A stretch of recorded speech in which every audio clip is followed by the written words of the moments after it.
નમસ્કાર મિત્રો, આજે આપણે ખૂબ જ ઇન્ટરેસ્ટિંગ અને આપણી સાથે માનવ સાથે સંકળાયેલ ટોપિકની ચર્ચા કરવાની છે. જો આપણે અત્યાર સુધીનો જે અભ્યાસ કર્યો એના ઉપરથી આપણે એમ કહી શકીએ કે કોઈ પણ સજીવમાં રહેલ આનુવંશિક માહિતી છે એ જનીન દ્વારા નક્કી થાય. કંઈક આ રીતે આ રંગસૂત્ર એના ઉપર આ જનીન છે, એટલે કોઈ પણ સજીવમાં રહેલ આનુવંશિક માહિતી આ રંગસૂત્ર ઉપર રહેલા જનીન દ્વારા નક્કી થાય. અને જનીન શાનો બનેલો છે? ડીએનએનો. ડીએનએ શાના બનેલા છે? આવા ન્યુક્લિયોટાઇડના. તો ઇનડાયરેક્ટલી બીજા શબ્દોમાં આપણે એવું કહી શકીએ કે કોઈ પણ સજીવમાં જે આનુવંશિક વ્યવસ્થા થાય છે એ એમાં રહેલા ડીએનએના ન્યુક્લિયોટાઇડના ક્રમ દ્વારા નક્કી થાય. કોઈ પણ સજીવની આનુવંશિક વ્યવસ્થા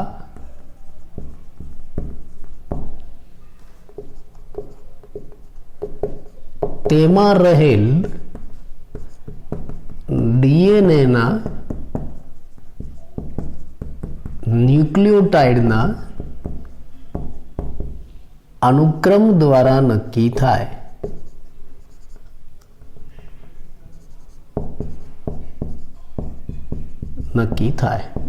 બરાબર દેખાય છે? બરાબર ફરી કરું, જોઈ લો.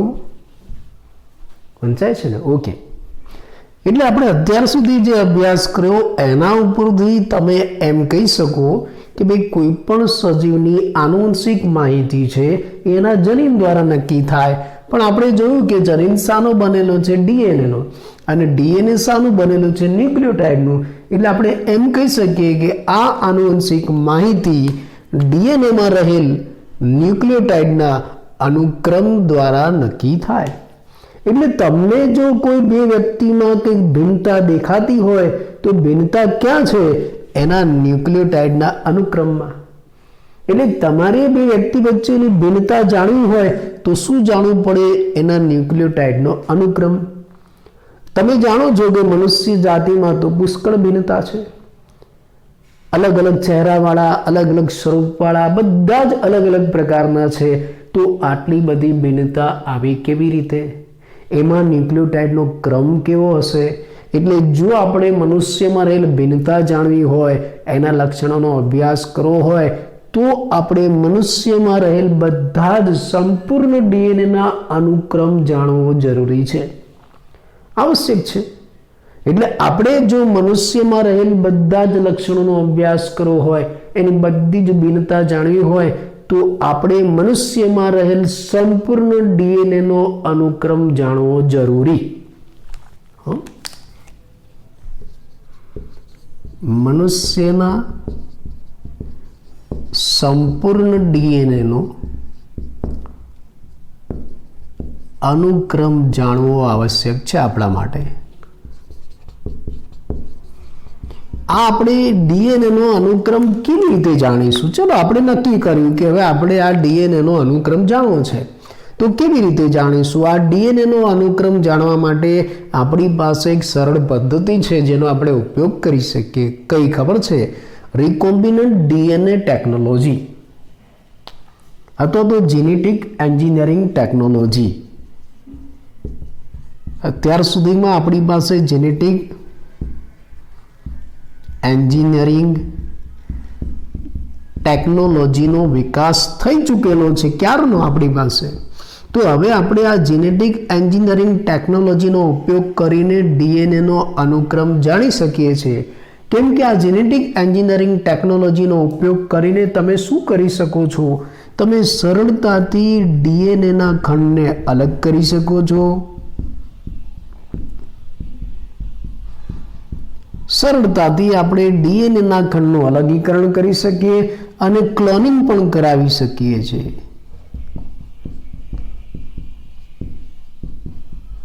એટલે જ્યારથી આ જેનેટિક એન્જિનિયરિંગ ટેકનોલોજી આવી છે ત્યારથી આ ડીએનએનો અનુક્રમ જાણવા માટે એમાં સરળતા પ્રાપ્ત થઈ છે.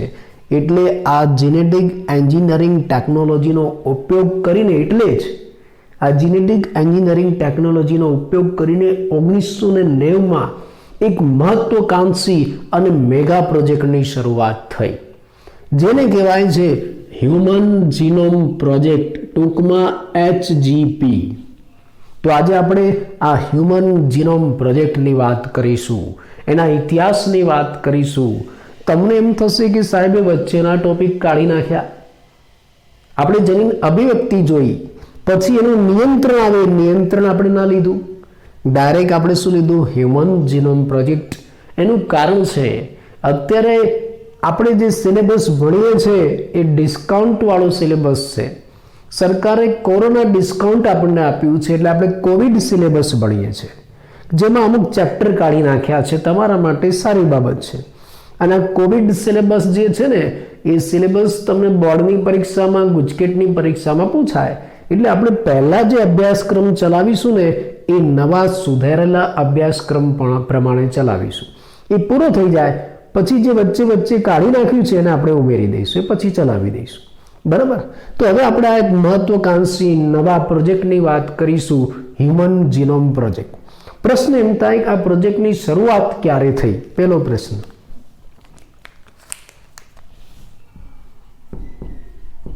કે ભાઈ આ પ્રોજેક્ટની શરૂઆત ક્યારે થઈ, કયા સમયમાં? 1 ઓક્ટોબર 1990માં. ટૂંકા ટૂંકા પ્રશ્ન પણ છે. બરાબર દેખાય છે તમને? હું લખું છું એ વંચાય છે, જવાબ તો તમે આપવાનો નથી. 1 ઓક્ટોબર 1990માં આ પ્રોજેક્ટની શરૂઆત થઈ. ક્યાં થઈ? ચલો બીજો પ્રશ્ન, ક્યાં થઈ આ પ્રોજેક્ટની શરૂઆત? ક્યાં થઈ? આ પ્રોજેક્ટની શરૂઆત યુએસમાં થઈ, યુનાઇટેડ સ્ટેટ. યુએસના ડિપાર્ટમેન્ટ ઓફ એનર્જી, આ બધું MCQમાં આવે હો, એનર્જી અને national institute of health, national institute of હેલ્થના સહયોગથી થઈ. આ બંનેના સહયોગથી થઈ.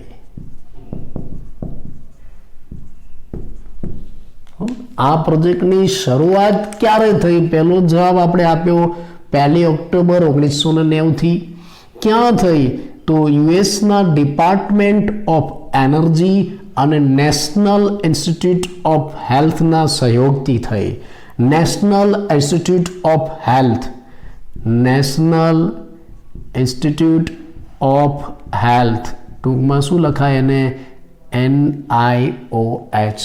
એટલે આ રીતે ડિપાર્ટમેન્ટ ઓફ એનર્જી અને નેશનલ ઇન્સ્ટિટ્યૂટ ઓફ હેલ્થ એના સહયોગથી આની શરૂઆત થઈ. અને આ પ્રોજેક્ટની શરૂઆત થઈ. એનો મુખ્ય પાર્ટનર કોણ હતો? મેજર પાર્ટનર, મુખ્ય ભાગીદાર. શરૂઆતમાં એનો મુખ્ય ભાગીદાર, આ પ્રોજેક્ટની શરૂઆત થઈ, શરૂઆતમાં એનો મુખ્ય ભાગીદાર હતો વેલકમ ટ્રસ્ટ, જે યુકેનું હતું. એનો મુખ્ય ભાગીદાર યુનાઇટેડ કિંગડમનું વેલકમ ટ્રસ્ટ હતું. એને વેલકમ કર્યું. પ્રોજેક્ટની શરૂઆત થઈ. આ પ્રોજેક્ટ એક મોટો મહત્વકાંક્ષી પ્રોજેક્ટ હતો, પણ પેલા બધા એની સાથે નહોતા જોડાયા. પેલો એનો મુખ્ય પાર્ટનર કોણ હતો? Welcome trust. આ મુખ્ય ભાગીદાર હતો, યુનાઇટેડ કિંગડમનો વેલકમ ટ્રસ્ટ.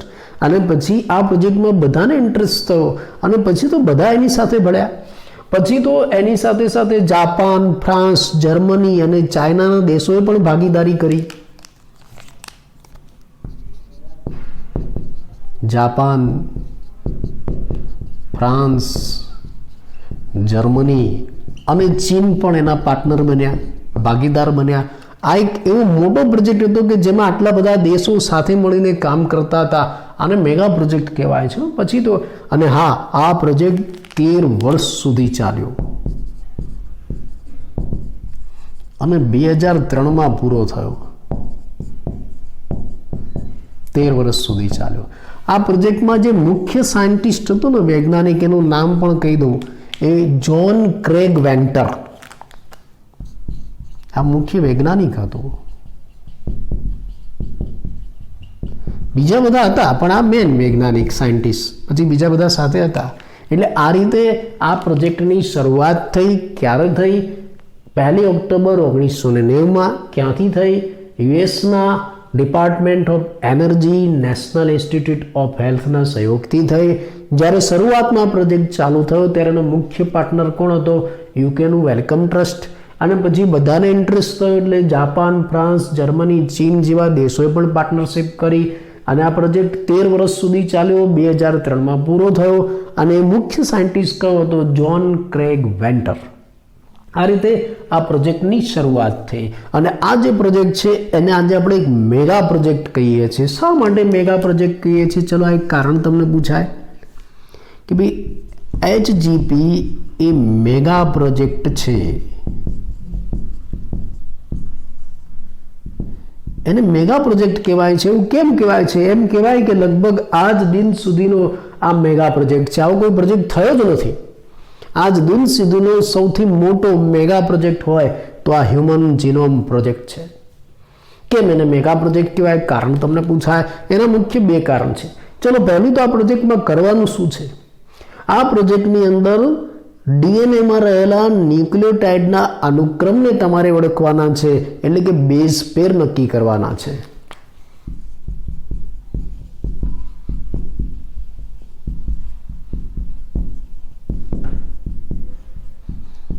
ન્યુક્લિયોટાઇડનો અનુક્રમ જાણવો છે. બીજા શબ્દોમાં આપણે એમ કહીએ કે બેઝ પેર નક્કી કરવાનું છે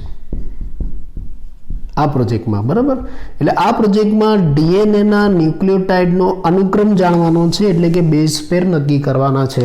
હવે તમે જાણો છો કે મનુષ્યની અંદર સિંગલ ડીએનએ છે, એમાં કેટલા બેઝ પેર છે?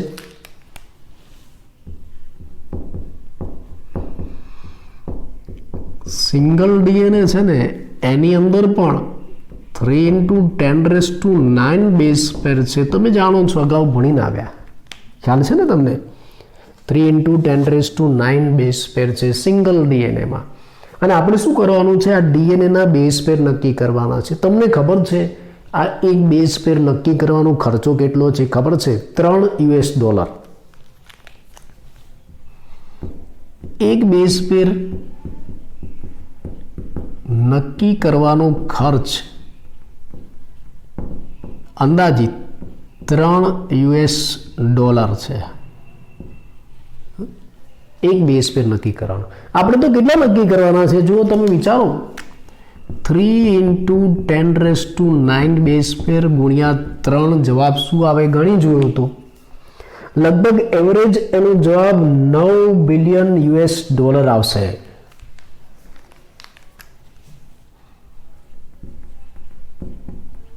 $9 બિલિયન એનો જવાબ આવશે. અત્યંત ખર્ચાળ પ્રોજેક્ટ. આટલો મોટો ખર્ચો બીજા કોઈ પ્રોજેક્ટમાં નથી થયો, એટલે એને શું કહેવાય છે? મેગા પ્રોજેક્ટ કહેવાય છે. એક પહેલું કારણ તમને પરીક્ષામાં પૂછાય કે ભાઈ human genome project mega project કેમ છે? તો આનું પહેલું કારણ કે બહુ ખર્ચાળ બહુ છે. આટલો બધો ખર્ચો થઈ જાય, લગભગ સરેરાશ એવરેજ $9 બિલિયન જેટલો ખર્ચો થાય છે આ પ્રોજેક્ટમાં. અને બીજી વસ્તુ કે ભાઈ તમે ચલો આ પ્રોજેક્ટ પૂરો કરો છો તો તમને શું મળે છે? ન્યુક્લિયોટાઇડનો અનુક્રમ. આ જે ન્યુક્લિયોટાઇડનો અનુક્રમ મળે છે ને, 1-2 નથી મળતા, પુષ્કળ અનુક્રમ મળે છે. પ્રોજેક્ટના અંતે આપણને ન્યુક્લિયોટાઇડના અનુક્રમ મળે અને આ દરેક અનુક્રમને આપણે માની લો કે એક અક્ષર માની લઈએ. આપણને જે ન્યુક્લિયોટાઇડના અથવા તો બેઝ પેરના અનુક્રમ મળે છે એ દરેક અનુક્રમને માની લો કે તમે એક અક્ષર માની લો અને આ અક્ષરવાળી તમારે પુસ્તક બનાવી છે. તો આ ન્યુક્લિયોટાઇડ અથવા તો બેઝ પેરના અનુક્રમના અક્ષરવાળી તમે પુસ્તક બનાવો ને, તો પુસ્તક એક ડીએનએ માટે જો એક ડીએનએના ન્યુક્લિયોટાઇડનો તમને જે અનુક્રમ મળે એ બધા અનુક્રમને તમે અક્ષર માની લો, એના દરેક અનુક્રમને એક અક્ષર માની લો અને અક્ષરવાળી તમે પુસ્તક બનાવો ને તો 1000 પેજની પુસ્તક બને. એ પુસ્તકના કેટલા પેજ થાય? 1000 પેજ. અને એ દરેક પેજ ઉપર 1000 અક્ષર આવે.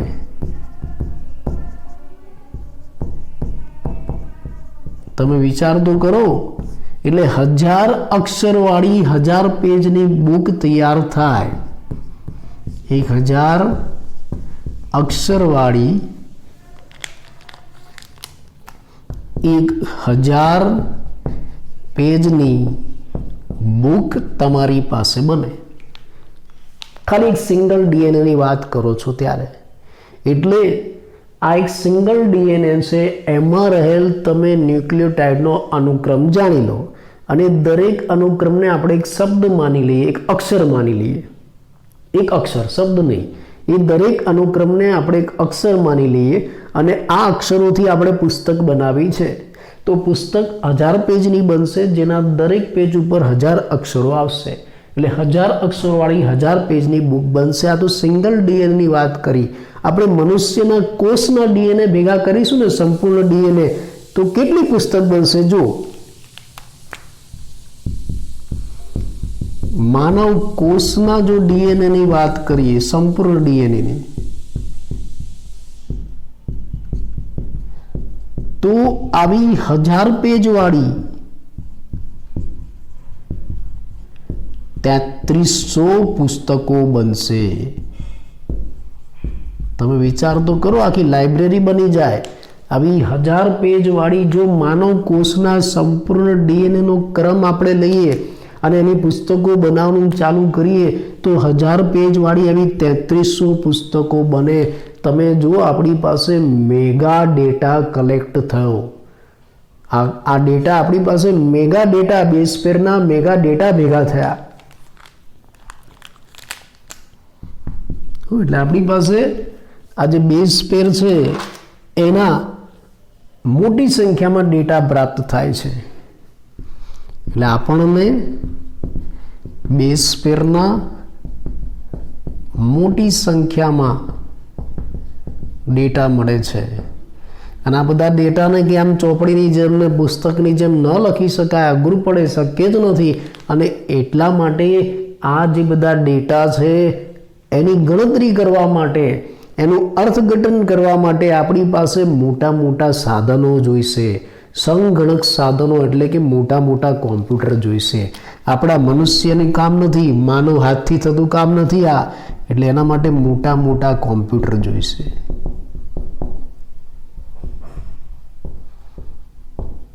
કોમ્પ્યુટરની જરૂર પડે. ખાલી મનુષ્ય એકલાથી આ કામ ન થાય. મનુષ્ય કોઈ પણ સાધન વગર જાતે જો ઈચ્છે કે હું બધા બેઝ પેરના જે ડેટા છે એને હું કલેક્ટ કરી લઉં, એને અનુક્રમિત ગોઠવણી કરી લઉં અને એને ઓળખી લઉં, તો એનું એકલાનું કામ નથી. એના માટે મોટા મોટા સાધનો જોઈએ, મોટા મોટા કોમ્પ્યુટર જોઈએ, ત્યારે આ કાર્ય પૂરું થશે.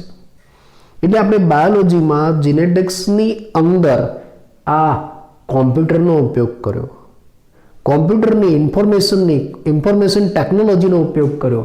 એટલે બાયોલોજીમાં પ્રોજેક્ટના કારણે બાયોલોજીમાં એક નવી શાખા પણ બની હો. આ પ્રોજેક્ટના કારણે, હ્યુમન જીનોમ પ્રોજેક્ટના કારણે બાયોલોજીમાં એક નવી શાખાનો ઉદ્ભવ થયો, બાયો ઇન્ફોર્મેટિક્સ. MCQમાં પણ પૂછાય.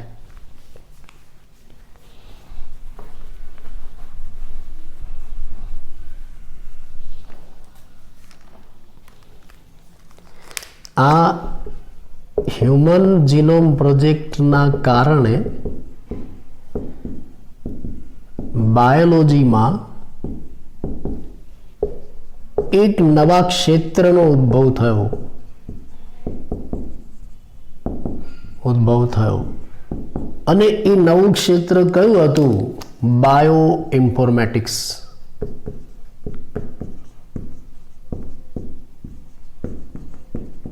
અને પછી તો આ ક્ષેત્રનો એકદમ ઝડપથી વિસ્તાર વધવા માંડી ગયો. આજે પણ આપણે ઉપયોગ કરીએ છીએ. એટલે હ્યુમન જીનોમ પ્રોજેક્ટના કારણે બાયો ઇન્ફોર્મેટિક્સની શરૂઆત થઈ.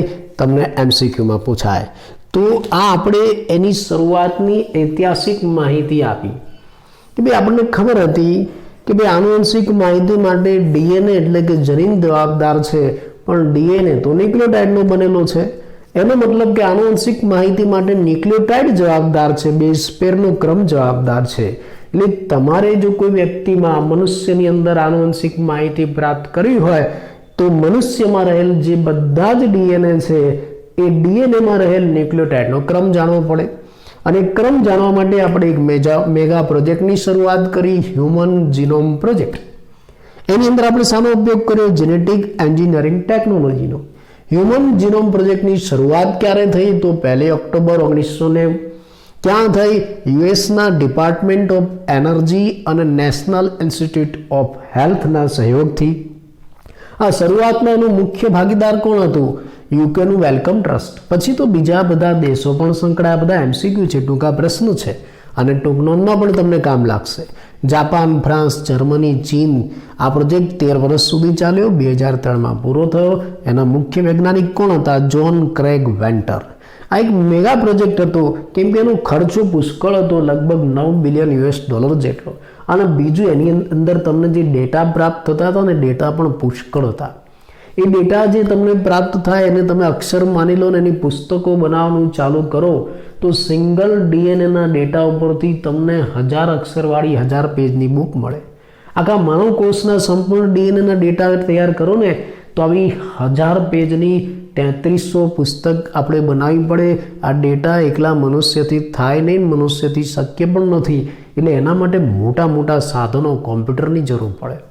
એટલે અહીંયા બાયોલોજીમાં આપણે ઇન્ફોર્મેશન ટેકનોલોજી, કોમ્પ્યુટરનો ઉપયોગ કર્યો એટલે એક નવી શાખા પણ બની, બાયો ઇન્ફોર્મેટિક્સ. ચલો, આ તો તમે એની શરૂઆતની માહિતી પ્રાપ્ત કરી. અને હવે આ હ્યુમન જીનોમ પ્રોજેક્ટની આપણે શરૂઆત કરી. 1990માં જ્યારે હ્યુમન જીનોમ પ્રોજેક્ટ ચાલુ કર્યો ત્યારે એ પ્રોજેક્ટ ચાલુ કરતાં પહેલાં કેટલાક ગોલ નક્કી કર્યા. જ્યારે મોટો પ્રોજેક્ટ થતો હોય ને તો એની પહેલાં અમુક ગોલ નક્કી કરવામાં આવે છે. એટલે ગોલ, ઉદ્દેશો નક્કી કર્યા. પહેલાં એક ગોલ કયા છે, ઉદ્દેશો કયા છે આપણે જાણી લઈએ, પછી પ્રોજેક્ટની શરૂઆત કરીએ. તમને આ ટૂંકનોંધ સ્વરૂપે પણ પૂછાય, હ્યુમન જીનોમ પ્રોજેક્ટના ગોલ જણાવો, HGP. જોઈએ આપણે કયા ગોલ છે.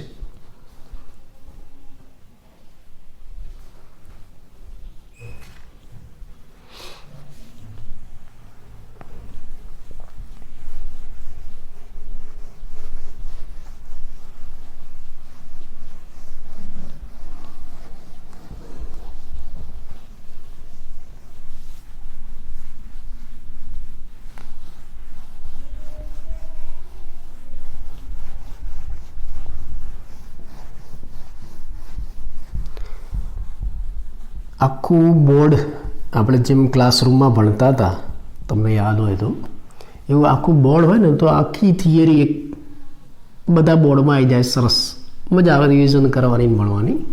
પણ અત્યારે આપણી પાસે એટલું લાંબુ બોર્ડ નથી એટલે હું તમને આ વારંવાર સાફ કરીને પછી સમજાવું છું.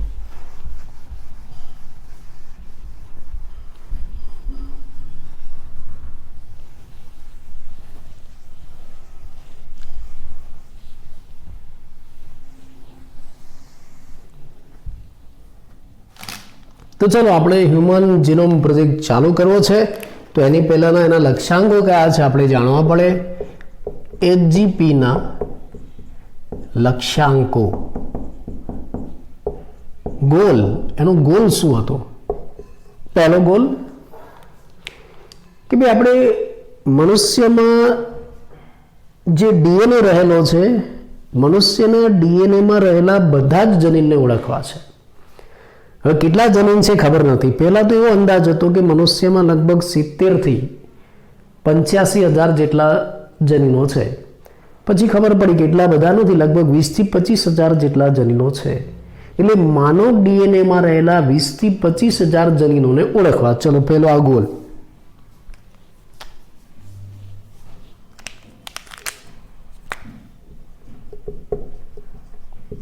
માનવ ડીએનએના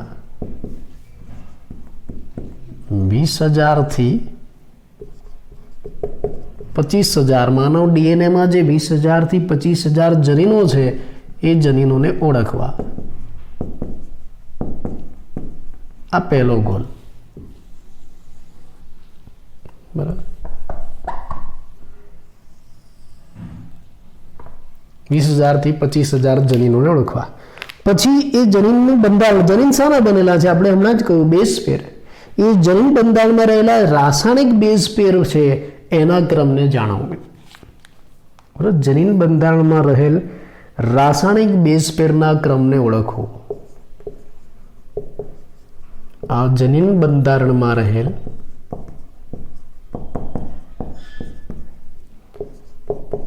રાસાયણિક બેઝ પેરના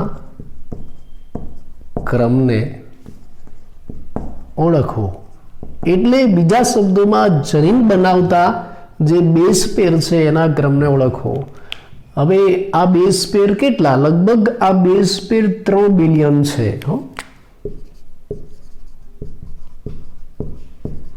રાસાયણિક બેઝ પેર. એટલે પહેલું કામ તમારે શું કરવાનું? પ્રોજેક્ટનું પહેલું કામ તમારે નથી કરવાનું, આ કરેલું જ છે. એટલે પહેલું કામ એ લોકોએ શું કર્યું? પહેલું નક્કી એણે શું કર્યું? પહેલું એને નક્કી કર્યું કે ભાઈ મનુષ્યની અંદર જે સંપૂર્ણ ડીએનએ છે એમાં જે 20 થી 25,000 જેટલા જનીનો છે, પહેલા આપણે જનીનોને ઓળખીશું. જનીનોને ઓળખ્યા પછી એમાં જે બેઝ પેરનો ક્રમ છે એને ઓળખીશું. એમાં લગભગ 3 બિલિયન બેઝ પેર છે, તો 3 બિલિયન બેઝ પેરને ઓળખવા. ચલો ત્રીજું, 3 બિલિયન બેઝ પેરને તમે ઓળખશો એટલે તમારી પાસે 3 બિલિયન બેઝ પેરનો ક્રમ આવશે. એ ક્રમની માહિતીને ડેટાબેઝ સ્વરૂપે સંગ્રહ કરવો. આ રાસાયણિક બેઝ પેરના અનુક્રમની તમને જે માહિતી પ્રાપ્ત થાય, માહિતીને ડેટાબેઝ સ્વરૂપે સંગ્રહ કરવો.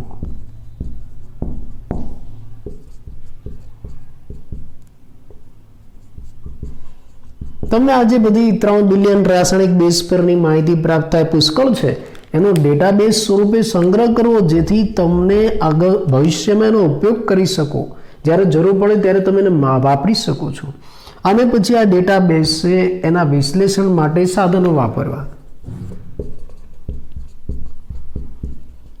ડેટાબેઝના વિશ્લેષણ માટે, એનાલિસિસ માટે સાધનો વાપરવા. અને આ જે સાધનો વપરાય છે એ સાધનોમાં પછી ફેરફાર કરો, સુધારો કરો જરૂરિયાત અનુસાર.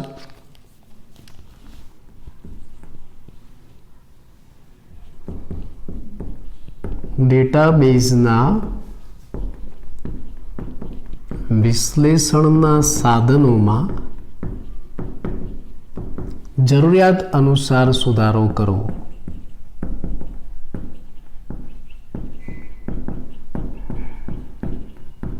સુધારો કરવો.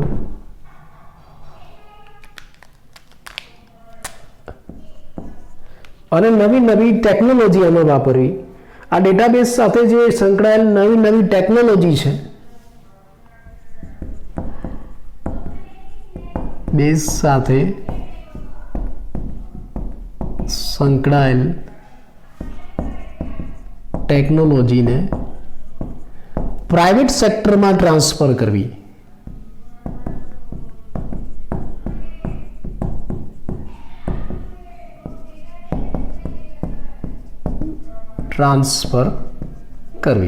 પ્રાઇવેટ સેક્ટરમાં ટ્રાન્સફર કરવી. ઇન્ડસ્ટ્રીમાં, ઉદ્યોગમાં.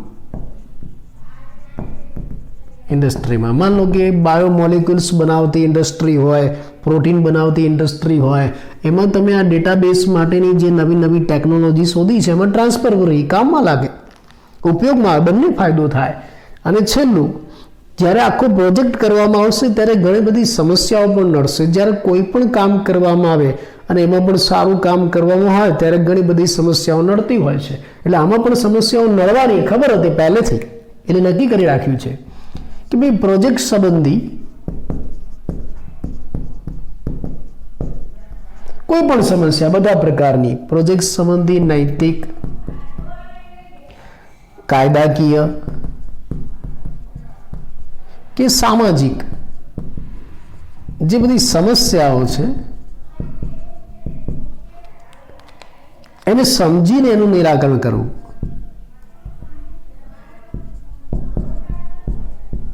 સમજીને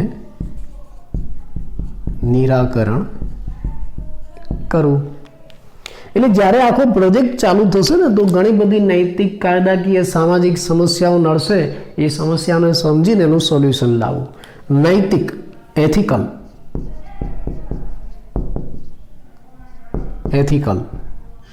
કાયદાકીય લીગલ,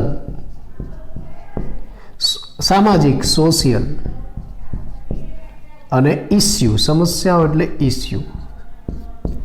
એટલે આ પ્રોજેક્ટ સાથે સંકળાયેલ જે એથિકલ, લીગલ, સોશિયલ ઇસ્યુ તમને નડતા હોય એનું નિરાકરણ કરવું, એને કાઢી નાખવું. હવે આનો ટૂંકો અર્થ કરો. ELSI આપી દેવું. હો, આને શું કહેવાશે? ટૂંકમાં LC કહેવાશે. ELSI,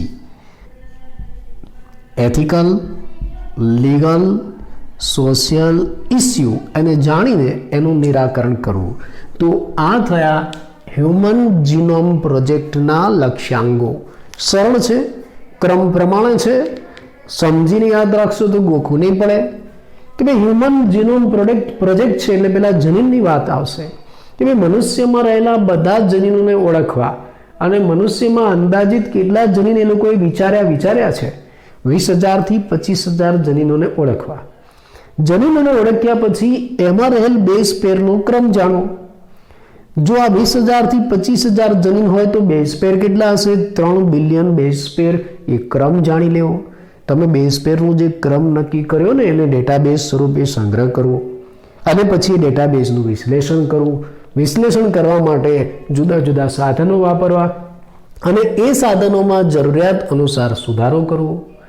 આ સાધનો અને આ ટેકનોલોજી તમે જે વાપરો છો આ ડેટાબેઝના વિશ્લેષણ માટેની, એનો પ્રાઇવેટ સેક્ટરમાં પણ ઉપયોગ કરો. કે ભાઈ બાયોમોલિક્યુલ્સ બનાવતી કંપની હોય એને આપો, અથવા તો પ્રોટીન બનાવતી કંપની હોય એને આપો, અમુક આણ્વિક રસાયણો બનાવતી એવી કંપનીને આપો. એ બધી જગ્યાએનો ઉપયોગ કરી શકાય છે. અને જ્યારે આખો પ્રોજેક્ટ થાય એટલે ઘણી બધી સમસ્યાઓ નડે, નૈતિક, કાયદાકીય, સામાજિક, એ બધી સમસ્યાઓને સમજીને એનું નિરાકરણ લાવવું. Ethical, legal, social issue LC, એનું નિરાકરણ આવવું, LC લાવી દેવું. બરાબર. આ એના લક્ષ્યાંગો નક્કી કર્યા. લક્ષ્યાંગો નક્કી કર્યા પછી કાર્ય કેવી રીતના કરવું એના માટેના અભિગમ પણ તૈયાર કર્યા. તો હવે આપણે અભિગમ જોઈએ. એના અલગથી પણ પૂછાય. HGPના અભિગમ. એમને એમ કે સીધો પ્રોજેક્ટ ચાલુ ન કરી દેવાય. એ પેલા ઘણું બધું વિચારવું પડે. એના અભિગમ બનાવવામાં આવે. આમાં આપણે કામ કેવી રીતના કરીશું, આ પ્રોજેક્ટમાં આપણે કામ કેવી રીતના કરીશું? 2 તબક્કામાં. પહેલું શું કરવાનું છે? પહેલો અભિગમ એવો છે કે ભાઈ RNA તરીકે અભિવ્યક્ત થતા હોય ને એવા બધા જ જનીનો ઉપર ધ્યાન કેન્દ્રિત કરવું. પહેલા અભિગમમાં DNA ઉપર તો ઘણા બધા જનીનો છે, એ બધાને નહીં જોવાના. જે જનીનો RNA તરીકે અભિવ્યક્ત થતા હોય એવા જનીનો ઉપર ધ્યાન કેન્દ્રિત કરવું. પહેલો અભિગમ RNA તરીકે અભિવ્યક્ત થતા બધા જનીનો પર ધ્યાન કેન્દ્રિત કરવું.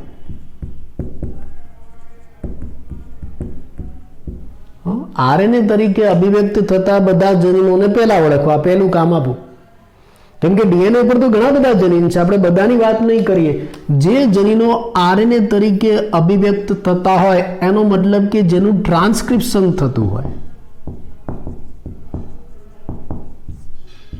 જેનું ટ્રાન્સક્રિપ્શન થતું હોય એવા જનીનો જ આપણે પહેલા ઓળખીશું. ટ્રાન્સક્રિપ્શન થતું હોય એનો મતલબ કે જે કોડિંગ રિજિયન હોય,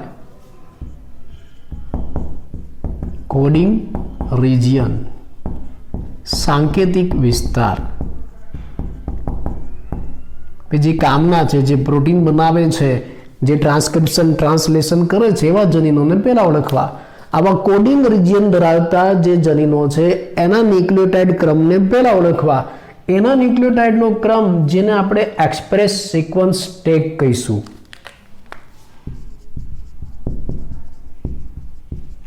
એક્સપ્રેસ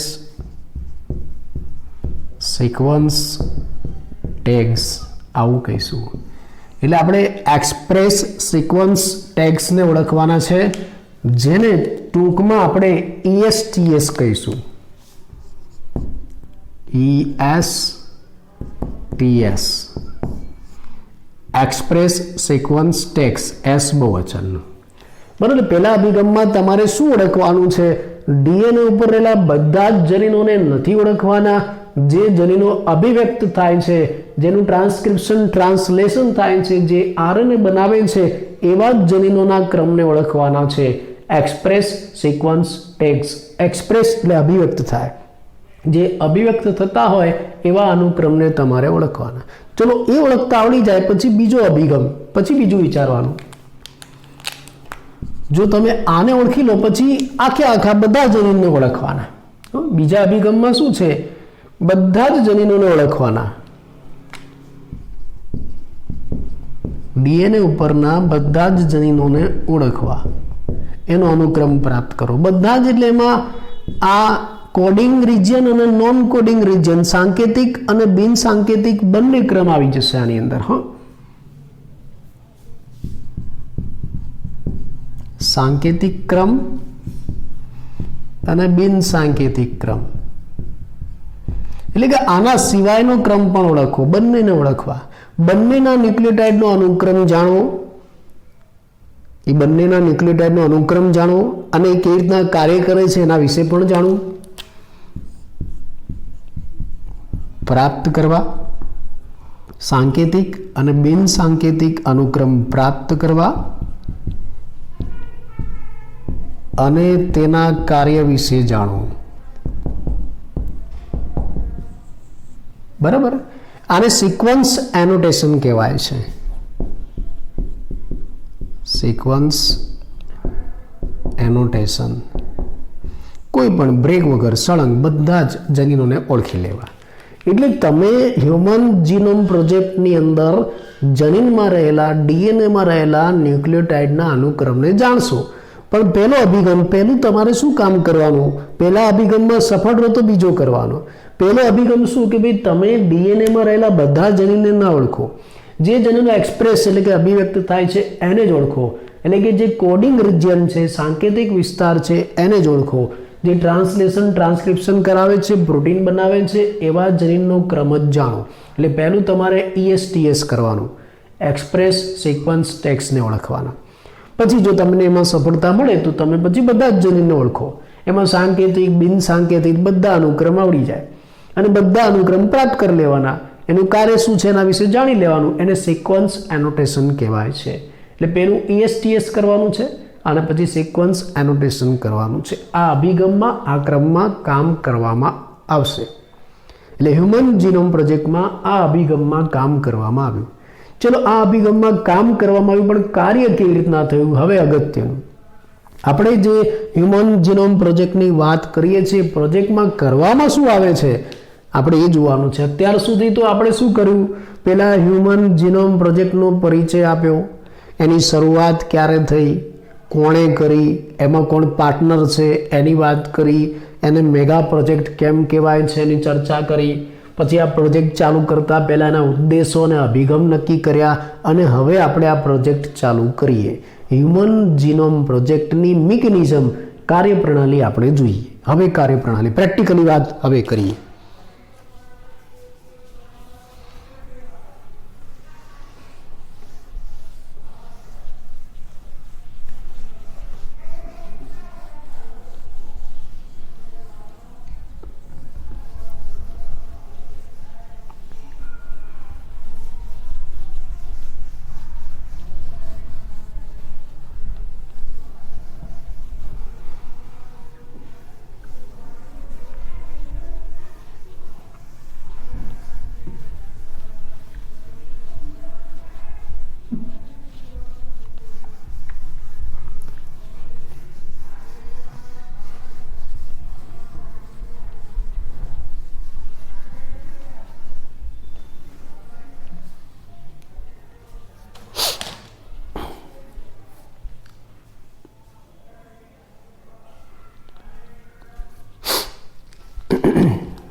HGPની કાર્યપ્રણાલી મિકેનિઝમ. ચલો હવે આમાં શું કરવામાં આવે છે, એમાં શું કરવામાં આવ્યું, આપણે નથી કરતા, શું કરવામાં આવ્યું. તો એમાં સૌથી પહેલા કોષમાં રહેલ ડીએનએને અલગ કરવામાં આવ્યો, કેમ કે આપણે ડીએનએનો અનુક્રમ જાણવો છે, એટલે કોષમાં જે આખો ડીએનએ છે ને બહાર કાઢવો પડશે. એટલે સૌથી પહેલા કોષમાં રહેલ ડીએનએને અલગ કરો. ચલો પહેલો મુદ્દો,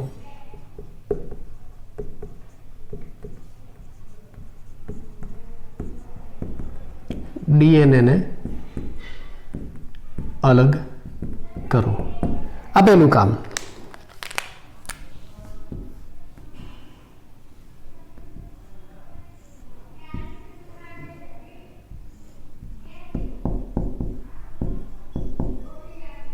આ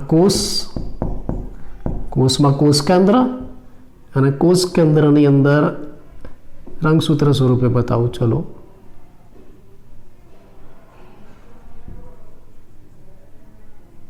રંગસૂત્ર સ્વરૂપે ડીએનએ છે.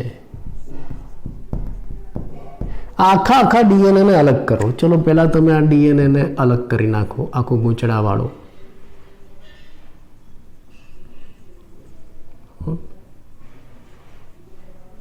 સળંગ ડીએનએ છે આ સંપૂર્ણ ડીએનએ. આ સંપૂર્ણ ડીએનએને તમે અલગ કરી નાખો. ચલો અલગ કરીને પછી શું કરો, બીજું કામ, એને ટુકડા કરી નાખો, નાના ટુકડા કરી નાખો. પછી આ ડીએનએના રેન્ડમલી એટલે કે યાદચ્છિક, ગુજરાતી કરીશું આપણે યાદચ્છિક, નાના ટુકડા કરો. પછી એના ટુકડા કરી નાખવાના. એટલે રેન્ડમલી યાદચ્છિક ગમે તે જગ્યાએથી, રેન્ડમલી એટલે ગમે તે જગ્યાએથી તમે એના ટુકડા કરી નાખો એટલે આ ટુકડા થઈ જશે ઘણા બધા અલગ અલગ.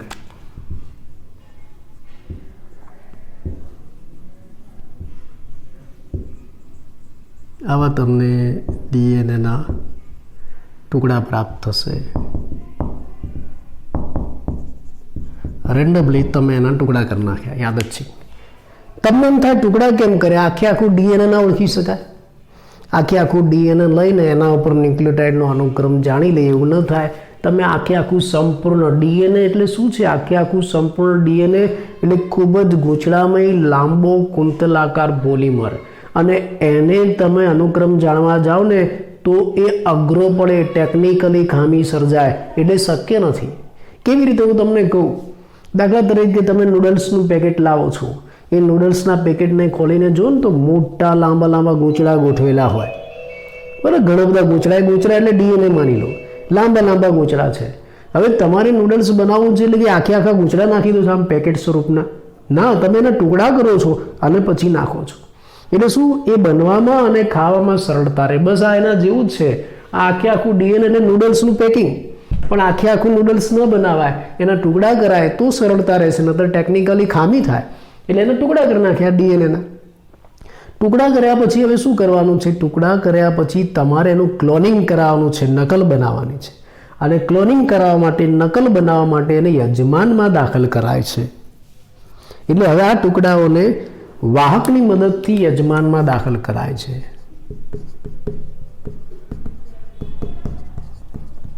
ટુકડાઓને વાહકની મદદથી યજમાનમાં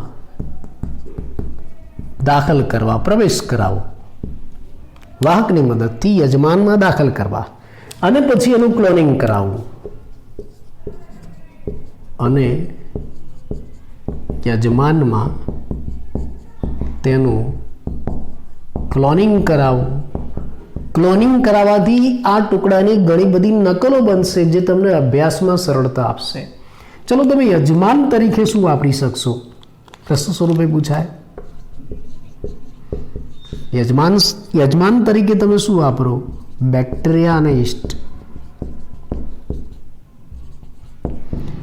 અને વાહક તરીકે આ યજમાનમાં ડીએનએના ટુકડાને દાખલ કરવા માટે તમારે વાહકની જરૂર પડશે. તો વાહક તરીકે તમે શું વાપરશો? વાહક તરીકે બેક અને યાક વપરાય. ટૂંકા નામ છે બેક્ટેરિયલ આર્ટિફિશિયલ ક્રોમોઝોમ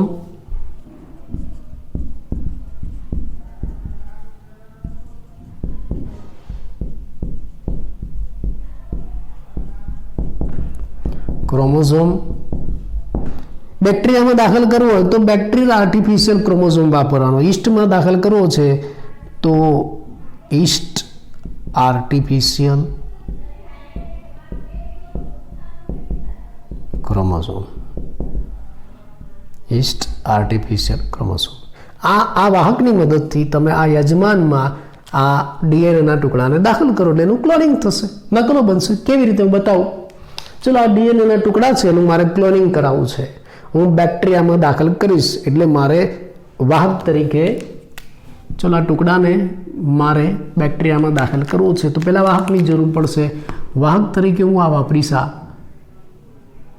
પ્લાઝમિડ વાપરીશ. બેક્ટેરિયાનું પ્લાઝમિડ વાહક તરીકે વાપરીશ. અહીંથી એનો ટુકડો કરી નાખીશ, થોડો ભાગ કાપી નાખીશ અને એની સાથે આ ડીએનએને જોડી દઈશ. ચલો હવે એકાદ ટુકડાને હું આની સાથે જોડી દઉં છું. ટુકડો લાંબો છે ડીએનએનો.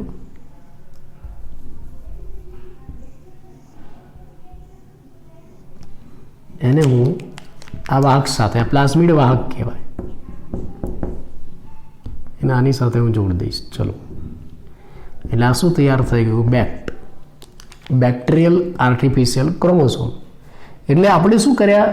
આ જે કોષની અંદર આવેલું સંપૂર્ણ ડીએનએ બહાર કાઢ્યું, પછી એ ડીએનએના નાના નાના ટુકડા કરી નાખ્યા અને આ ટુકડાનું આપણે ક્લોનિંગ કરાવવું છે. ક્લોનિંગ કરાવવા માટે બેક્ટેરિયા યજમાનમાં મારે દાખલ કરવું છે. તો પહેલાં દાખલ કરવા માટે મારે વાહક જોઈશે. વાહક તરીકે મેં પ્લાઝમિડ વાહક વાપર્યું. એની સાથે આપણો ડીએનએના ટુકડા જોડી દીધા અને આ જે ક્રોમોઝોમ તૈયાર થયો અને બેક કહેવાય, બેક્ટેરિયલ આર્ટિફિશિયલ ક્રોમોઝોમ. એને હું બેક્ટેરિયામાં દાખલ કરી દઈશ.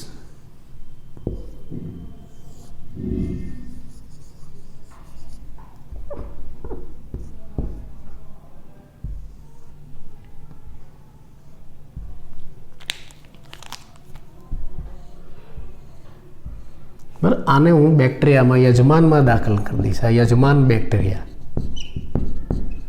હવે એકાદમાં નહીં, આ પ્રોસેસ એકાદમાં નથી થતી, ઘણા બધામાં થાય છે. આ તો મેં આકૃતિમાં એક બતાવ્યું. આવું બેગ એક નથી બનાવતું, આવા ઘણા બધા બેગ બનાવાય છે, ઘણા બધા બેક્ટેરિયામાં દાખલ કરાય છે અને પછી બેક્ટેરિયાનું સ્વયંજનન કોલોની બનાવાય છે આખી. અને બેક્ટેરિયાની જે કોલોની બનશે ને એની અંદર તો આવા ઘણા બધા આપણને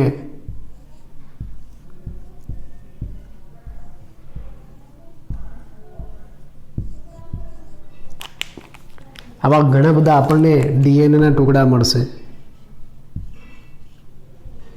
ઘણી બધી નકલો આપણને મળશે. આ ક્લોનિંગ થયું, બરાબર. એટલે પહેલું કામ તમારે આ કરવાનું છે, કોષમાં રહેલ ડીએનએને તમે અલગ કર્યો. અલગ કર્યા પછી એ ડીએનએના રેન્ડમલી યાદચ્છિક ટુકડા કર્યા પછી એ ટુકડાને વાહકની મદદથી યજમાન કોષમાં દાખલ કર્યા, ત્યાંનું ક્લોનિંગ કરાવ્યું, ઘણી બધી નકલો બની ગઈ. નકલો બન્યા પછી તમને ઘણા બધા ડીએનએના ટુકડા મળી ગયા. હજી આપણું મુખ્ય કામ બાકી, અનુક્રમને ઓળખવાનું. હવે તમને આ બધા ડીએનએના પુષ્કળ ટુકડાઓ મળી ગયા, બધા ડીએનએના. હવે એ ડીએનએ ઉપર રહેલ અનુક્રમને ઓળખવા છે. કેવી રીતે ઓળખાય? ડીએનએના અનુક્રમને ઓળખવા છે. કેવી રીતે ઓળખાય? ડીએનએના અનુક્રમને ઓળખવા માટે સ્વયં સંચાલિત ડીએનએ અનુક્રમ પદ્ધતિનો ઉપયોગ કરાય છે.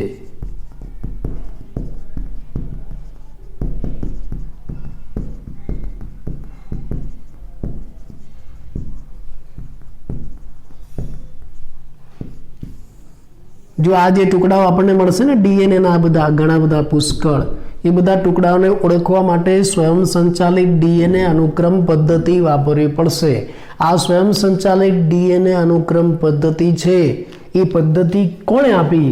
ફ્રેડરિક સિંગરના સિદ્ધાંતના આધારે બનાવેલી છે. ફ્રેડરિક સિંગરના સિદ્ધાંતના આધારે બનાવેલી છે. આ સ્વયં સંચાલિત ડીએનએ અનુક્રમ પદ્ધતિ એ ફ્રેડરિક સિંગર નામનો જે વૈજ્ઞાનિક છે એના સિદ્ધાંતના આધારે બનાવેલી છે. આ ફ્રેડરિક સિંગરનો બીજો એક ફાળો પણ છે. એને પ્રોટીનમાં રહેલા એમિનો એસિડનો ક્રમ નક્કી કરવાની પદ્ધતિ પણ આપેલી છે.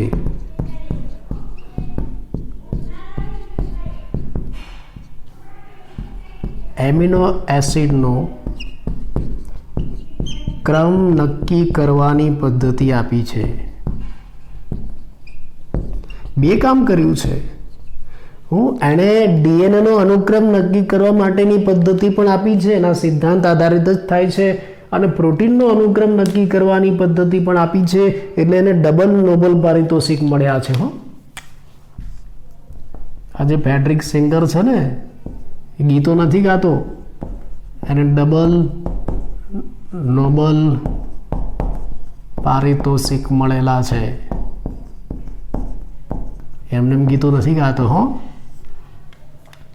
તો હવે આપણે આ જે ટુકડાઓ છે એમાં પદ્ધતિનો ઉપયોગ કરીશું, એટલે તમે ડીએનએનો અનુક્રમ જાણી શકશો. ખબર પડી જાય કે ડીએનએનો અનુક્રમ કયો છે. જ્યારે તમે ડીએનએનો અનુક્રમ જાણશો ત્યારે કેટલાક ટુકડાની અંદર તમને અમુક ડીએનએનો અનુક્રમ વારંવાર જોવા મળશે, પુનરાવર્તિત થતો જોવા મળશે. એક સરખા હોય કેટલાક ટુકડા અને એનો અનુક્રમ વારંવાર જોવા મળશે, તો આવા એક સરખા વારંવાર પુનરાવર્તિત થતા ડીએનએના ટુકડા છે ને, એનું આપણે ઓવરલેપિંગ કરી નાખવાનું.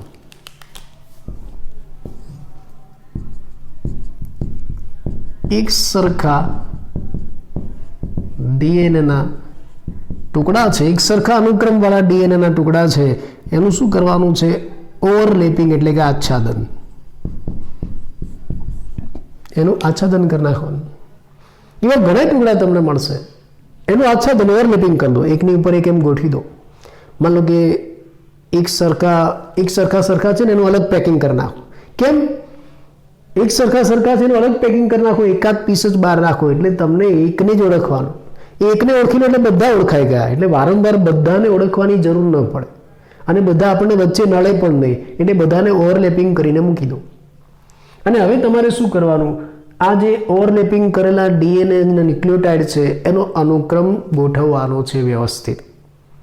આ જે ઓવરલેપિંગ ડીએનએના ટુકડા છે અથવા તો ઓવરલેપિંગ અનુક્રમ છે, એની શ્રેણીબદ્ધ અથવા તો પંક્તિબદ્ધ ગોઠવણી કરવી છે. હવે ચલો, તમે આ બધા ઓવરલેપિંગ ડીએનએના ટુકડા જે બધા હતા એને ઓળખી લીધા, એનું આચ્છાદન કરીને એનો અનુક્રમ જાણી લીધો. અનુક્રમ જાણ્યો પછી આ અનુક્રમને ક્રમશઃ તમારે ગોઠવવો છે, પંક્તિબદ્ધ કરવા છે. અનુક્રમને પંક્તિબદ્ધ કરવા છે, ક્રમશઃ સિરિયલ અનુસાર તમારે ગોઠવવા છે. તો કેવી રીતે ગોઠવશું? આપણા હાથની વસ્તુ નથી, આમ લઈને ગોઠવવા માંડી ગયા 1 2 3 4, એવું નહીં થાય.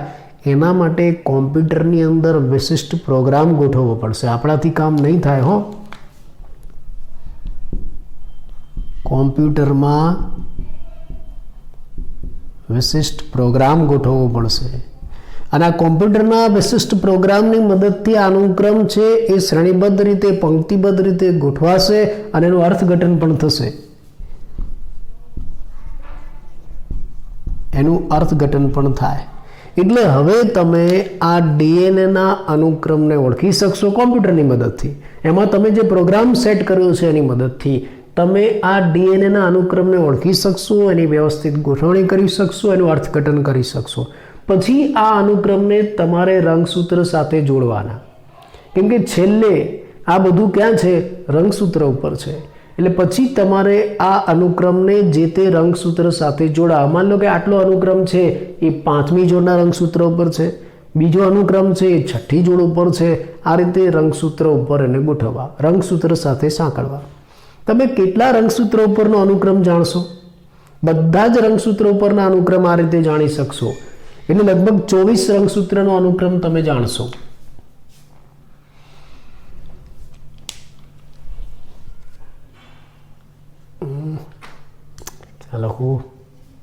અહીંયા લખું છું, જો તમે 24 રંગસૂત્રો ઉપર રહેલા આવા ડીએનએનો અનુક્રમ જાણવો પડશે તમારે. આમાં જાણવામાં આવ્યો 24 એટલે કયા?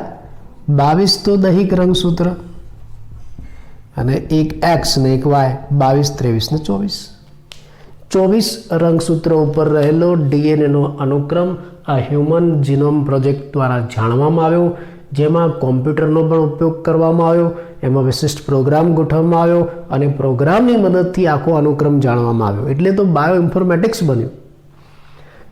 આ જે અનુક્રમ લગભગ બધા જ રંગસૂત્ર ઉપરનો અનુક્રમ જાણી શકાયો, પણ પહેલા નંબરનું જે રંગસૂત્ર છે ને એનો અનુક્રમ બહુ મોડો પ્રાપ્ત થયો આ પ્રોજેક્ટ પછી 2006માં. રંગસૂત્ર 1 છે પહેલું રંગસૂત્ર, એનો અનુક્રમ મે મહિનામાં 2006માં છેલ્લે પ્રાપ્ત થયો, બહુ મોડો. તો આ આખો હ્યુમન જીનોમ પ્રોજેક્ટ આ રીતે કામ કરે છે અને 1990માં આ રીતે આખો હ્યુમન જીનોમ પ્રોજેક્ટ બન્યો. ફરી એકવાર કીધું આટલું તમને. જો હ્યુમન જીનોમ પ્રોજેક્ટની કાર્યપદ્ધતિ, કાર્યપ્રણાલી શું છે? તમારે કોષમાં રહેલ જે સંપૂર્ણ ડીએનએ છે એમાં રહેલ ન્યુક્લિયોટાઇડનો ક્રમ જાણવો છે.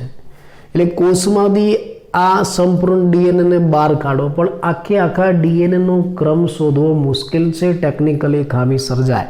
એટલે તમારે પહેલાં ડીએનએના ટુકડા કરી નાખવાના, ગમે તેમ રેન્ડમલી.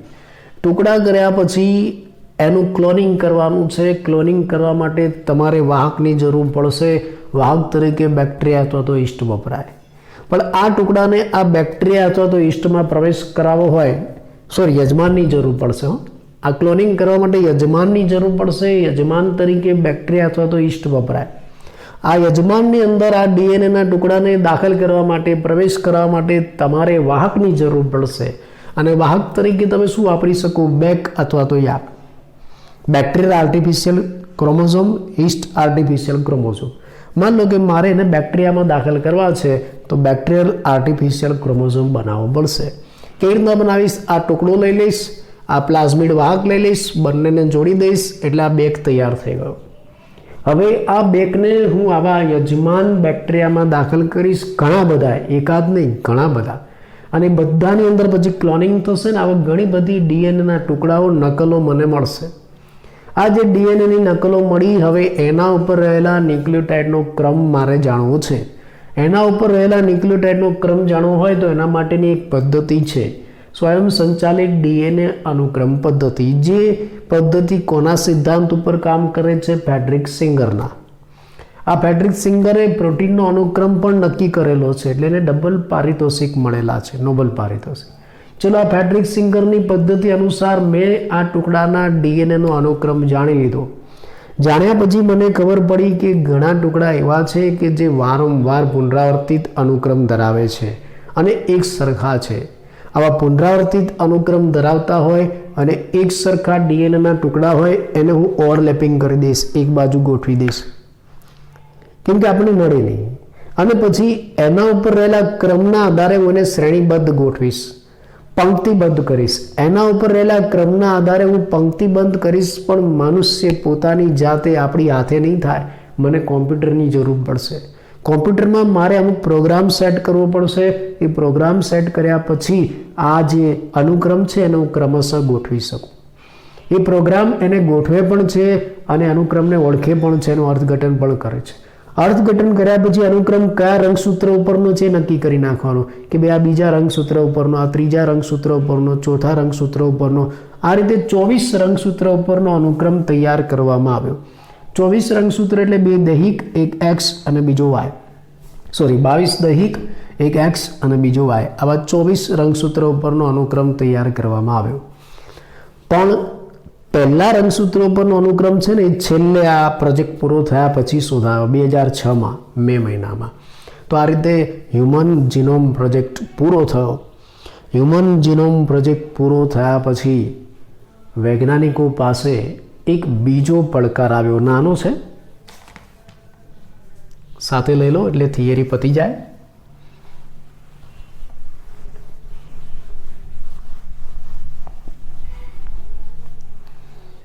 હ્યુમન જીનોમ પ્રોજેક્ટ પૂરો કર્યા પછી વૈજ્ઞાનિકો પાસે એક બીજો પડકાર આવ્યો. કયો? આ જે જીનોમ છે ને, જીનોમ એટલે કે જનીન, એના આનુવંશિક અને ભૌતિક નકશા તૈયાર કરવાનો.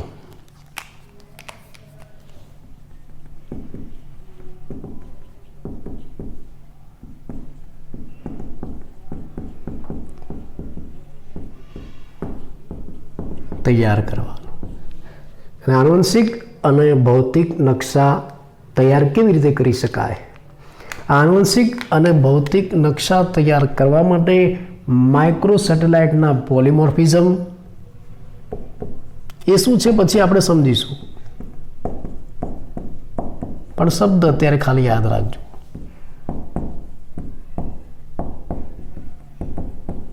પોલિમોર્ફિઝમ અને રિસ્ટ્રિક્શન એન્ડોન્યુક્લિયસ રેકોગ્નિશન સાઇટનો ઉપયોગ કરવામાં આવે છે.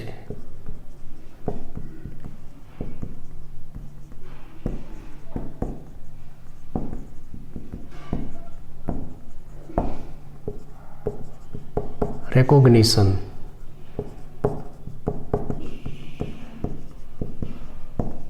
સાઇટનો ઉપયોગ કરવામાં આવે છે. બરાબર, આ બંને શું છે આપણે આગળ મળીશું. પણ આ હ્યુમન જીનોમ પ્રોજેક્ટ પૂરો થયો પછી એક પડકારરૂપ કાર્ય વૈજ્ઞાનિકો સામે આવ્યું કે આ જનીનનું આનુવંશિક અને ભૌતિક નકશા તૈયાર કરવાનું. આ જનીનના આનુવંશિક અને ભૌતિક નકશા તૈયાર કરવા હોય તો શાનો ઉપયોગ કરવો પડે? MCQમાં પણ પૂછાય. માઇક્રો સેટેલાઇટના પોલિમોર્ફિઝમ બહુરૂપનો, રિસ્ટ્રિક્શન એન્ડોન્યુક્લિયસ રેકોગ્નિશન સાઇટનો ઉપયોગ કરવો પડશે. આ બંનેની મદદથી આ જીનોમ એટલે જનીનના આનુવંશિક અને ભૌતિક નકશા તૈયાર કરી શકાશે. તો અહીંયા એક અગત્યની થિયરી આપણે પૂરી કરી. હ્યુમન જીનોમ પ્રોજેક્ટ આખી પૂરી નથી થઈ. હજી આ હ્યુમન જીનોમ પ્રોજેક્ટ એનો ઉપયોગ ક્યાં કરી શકાય અને ભવિષ્યમાં એના માટેના પડકારો શું છે એ આપણે આવતા લેક્ચરમાં જોઈશું.